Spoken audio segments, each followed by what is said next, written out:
सरपंच ने नु करे ये तो कुछ 1% है, तो कुछ 1% है तो 4000 मुकदमे किस पर कर दिए फिर पंचकूला के अंदर?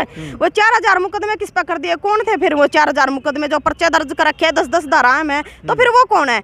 ये खाम खा की जो घटिया बयानबाजी करे देवेंद्र बबली साहब, उसने कहना चाहते असल तो इसका सौदा कुछ को नहीं रह रहा। इन्हें तो किसानों के आंदोलन के टाइम भी किसानों को मावाण की गाली दी थी, उस टाइम भी हमने इसका इलाज बन दिया था। तो ये भी कहना चाह रहे इसका या तो अपनी हरकत बाज आ जाओ, ये खाम खा की बयानबाजी ऐसा काम कर लो कि कल ना हमने गाँव में भी घुसना तो हमने गाँव में घुसने दे लोग।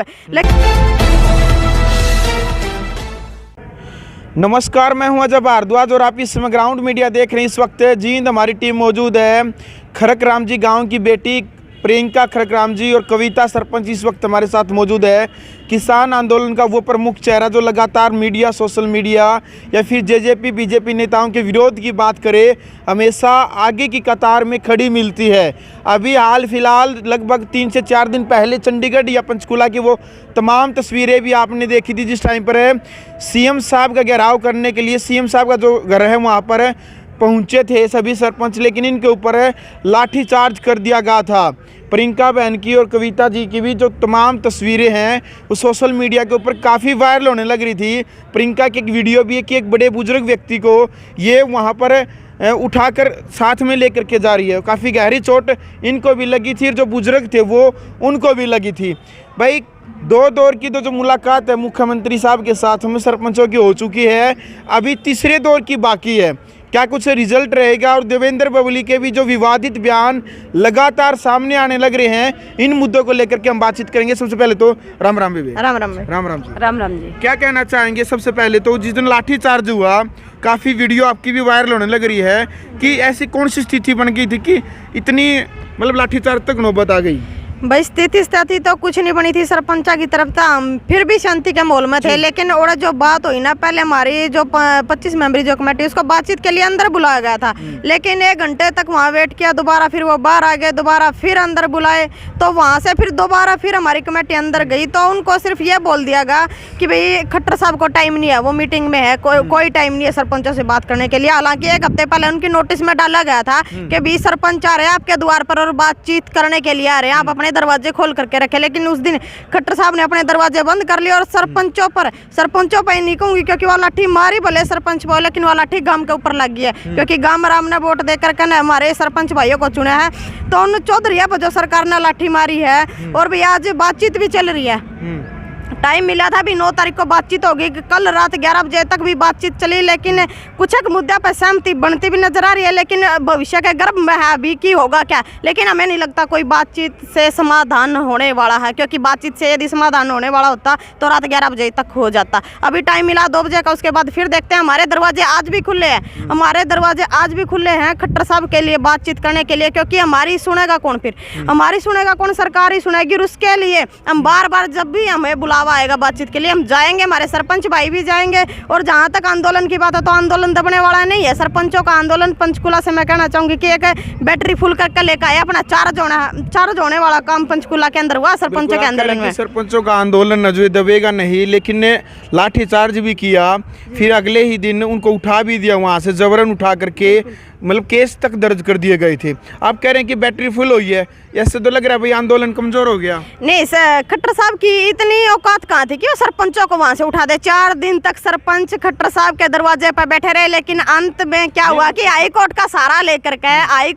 लेकर सरपंचों को वहां से खदेड़ा गया। भाई हाई कोर्ट का हम भी सम्मान करते हैं, हाई कोर्ट से बड़ी कोई चीज नहीं होती, हम भी सम्मान करते हैं हाई कोर्ट का, क्योंकि वो सभी के लिए सम्मान है। लेकिन जो खट्टर साहब कोई मजबूरी में तो नहीं है कि उन्होंने उठा दिया और अब सम्मान मजबूरन कह रहे हैं कि हम हाईकोर्ट का सम्मान करते तो फिर वहाँ बैठते ही क्यों? बिल्कुल, हाईकोर्ट का हम सम्मान न्यू करा भाई, बैठे हमें बातचीत के लिए गए थे ना कि हम वहाँ कोई तोड़फोड़ के लिए गए थे। अगर किसी ने अग्रेसिव कराया है सरपंचों को तो वो सरकार ने कराया, यदि किसी ने पत्थरबाजी करी तो खट्टर साहब के आदमी ने पत्थरबाजी करी। हमारे सरपंच ने पहला बैरिकेड तोड़ा, वहाँ पर कोई एक भी पत्थर नहीं आया भाई, किसी ने पत्थर नहीं मारा। हालांकि सबसे पहले मैं थी बैरिकेड पे, किसी ने कोई उपद्रव नहीं कराया, लेकिन जब दूसरा बैरिकेड तोड़ा गया, लाठीचार्ज की जब नौबत आई तो वहाँ पर सरकार के आदमी घुसा दिए गए जिन्होंने पत्थरबाजी की और फिर लाठीचार्ज की नौबत आई है। पंचायत मंत्री देवेंद्र बबली के लगातार बयान आने लग रहे हैं, जो सरपंच धरने पर बैठे इनको लेकर के भी उनका कहना है कि भी जो सही सरपंच है वो तो गांव के विकास के लिए लगातार प्रयास भी कर रहे हैं और गांव का विकास कराने लग रहे हैं। जो पैसे उन्होंने भेजे थे सरपंचों के पास में, कहा था कि गांव का विकास कराइए, नहीं तो वो वापस ले लिए जाएंगे। अब कह रहे हैं कि भी विकास नहीं विनाश के लिए बैठ गए हैं, जो धरना देने लग रहे हैं फिलहाल। नहीं, पहली बात तो कौन से पैसे सरपंचा के खाते में डाले? भाई सरपंचा का खाता चेक कराओ, जो एक भी रुपया सरपंचा के खाते में रहता खाम खा के फंटर मार रही है, बोले सरपंचा के खाते में पैसे डाले। एक भी पैसा सरपंचा के खाता में नहीं डाला। जितने पैसे जितने करोड़ इन रुपये दिए हैं वो सरकार के ही खाता में पड़े, सिर्फ नाम सरपंचा का थोपा जा रहा है। और रही बात भाई विनाश की, का लेखा जोखा तो देना पड़ेगा सरपंचों ने टेंडरिंग के माध्यम से कि भाई हमारे गांव में ये कमी है और ये काम होना चाहिए। अरे काम के लिए तो वहाँ सरपंच बैठे हैं भाई, 2 लाख तक की लिमिट दे दी। 2 लाख में क्या कर लेंगे? 2 लाख में तभी एक मेरे ख्याल में 140 से बचेंगे जिसमें काम करवा सके। एक नाली भी को नहीं बने 140 में। और रही बात अब बबली की न्यू कह रहे हैं कि भी सरपंचा ने न्यू करे, ये तो कुछ 1% है, तो कुछ 1% है तो 4000 मुकदमे किस पे कर दिए फिर पंचकूला के अंदर? वो 4000 मुकदमे किस पे कर दिए? कौन थे फिर वो 4000 मुकदमे जो पर्चे दर्ज कर रखे 10-10 धाराएं में? तो फिर वो कौन है?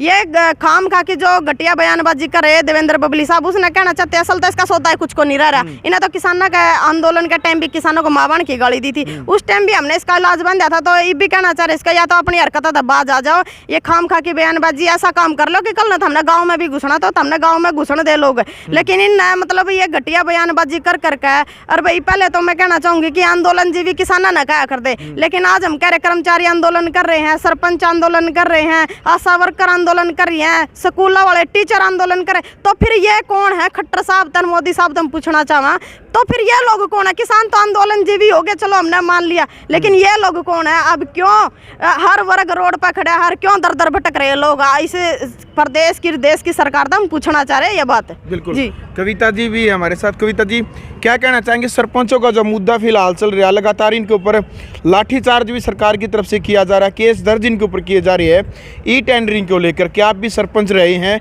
क्या आखिरकार क्या मामला अभी सरपंच और जो पंचायत मंत्री है देवेंद्र बबली, क्यों नहीं इनके आपस में बन रही है? वो कह रहे हैं कि टेंडरिंग बहुत अच्छा है, भाई मैं सरपंचों का हिसाब ले सकता हूँ, इन्होंने पैसा लगाया या फिर खुद हड़प किया है, भ्रष्टाचार को मैं रोकूंगा, जनता का विश्वास है मंत्रियों के ऊपर कि हिसाब ले सकते हैं।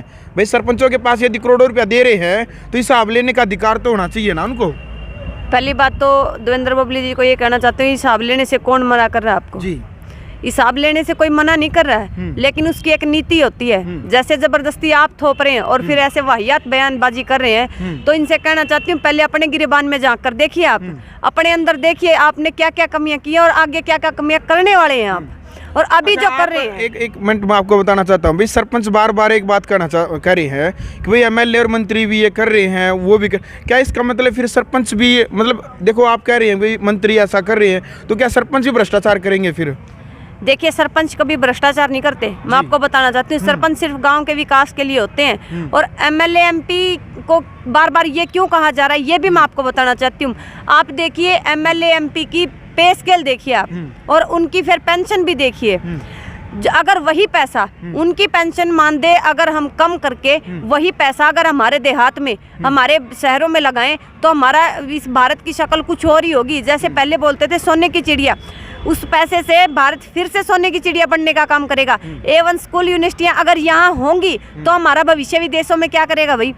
लोग लगातार अपनी ज़मीन बेच बेच कर अपने बच्चों को विदेशों में भेजने का काम करें। क्यों करें? क्योंकि यहाँ सरकार ने जो दमनकारी नीतियाँ अपनाई हुई हैं उसकी एवज में बच्चे पढ़ाई की बजाय अपने भविष्य की बजाय नशे की लत में जा रहे हैं। आपने देखो अभी पंजाब में जो सफ़ेद नशा बोल रहे हैं, चिट्टा नशा बोल रहे हैं जिसको, उसकी एवज में कितने मतलब युवा बेरोजगार हो गए, कितनों की जानें चली गई कि ऐसे ऐसे घर उजड़ गए जिनमें एक एक ही मतलब अपने घर के इकलौते वारिस थे।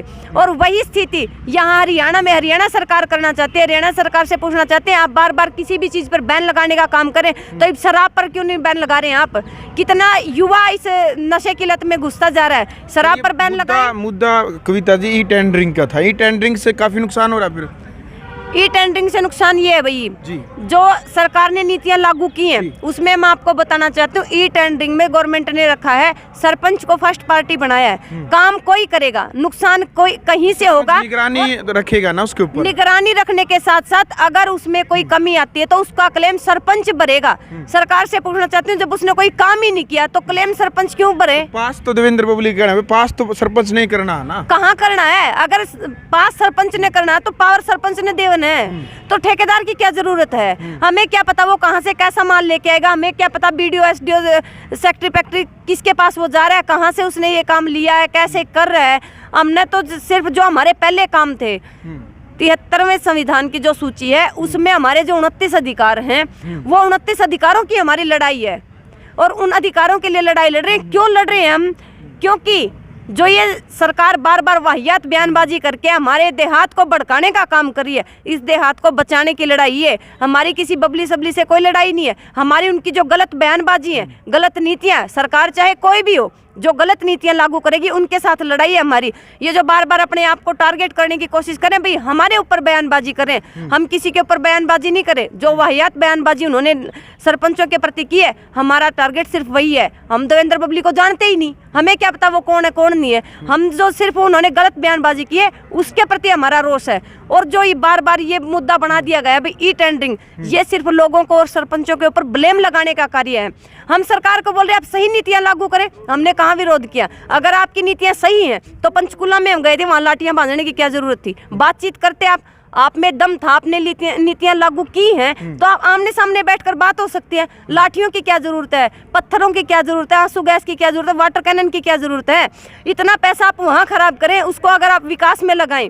और बार बार जो ये डिजिटलता के नाम पर हमारे देहात को भड़काया जा रहा है, एक पहचान पत्र जो PP बनाई गई है उसकी एवज में हमारे देहात से हर रोज इतना परेशान होते हैं लोग, जब आपको खुद को ही नहीं पता इसके लागू करने से क्या नुकसान होने वाले हैं। तो गवर्नमेंट से पूछना चाहती हूँ लागू क्यों करते हैं? और फिर उसके बाद उसमें करेक्शन के नाम पर जनता को इधर से उधर इतना पैसा खराब करवाया जा रहा है। पहले आप खुद समझिए, उसके बाद जनता पर लागू कीजिएगा। बिल्कुल। चलो भाई, फिलहाल वीडियो आपने देख ली है, सरपंचों वाले मुद्दे के ऊपर है।